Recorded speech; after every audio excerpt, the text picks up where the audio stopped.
श्रीलक्ष्मी श्रीमहालक्ष्मी क्षीरसागरकन्यका उत्तिष्ठ हरिसम्प्रीते भक्तानां भाग्यदायिनी।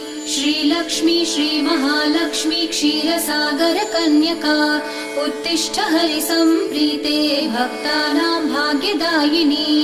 उत्तिष्ठोत्तिष्ठ श्रीलक्ष्मी विष्णुवक्षस्थलालये उत्तिष्ठ करुणापूर्णे लोकानां शुभदायिनी। उत्तिष्ठोत्तिष्ठ श्रीलक्ष्मी विष्णुवक्षस्थलालये उत्तिष्ठ करुणापूर्णे लोकानां शुभदायिनी। श्रीपद्ममध्यवसिते वरपद्मनेत्रे श्रीपद्महस्तचिरपूजितपद्मपादे श्रीपद्मजातजननी शुभपद्मवक्त्रे श्रीलक्ष्मी भक्तवरदे तव सुप्रभातम्।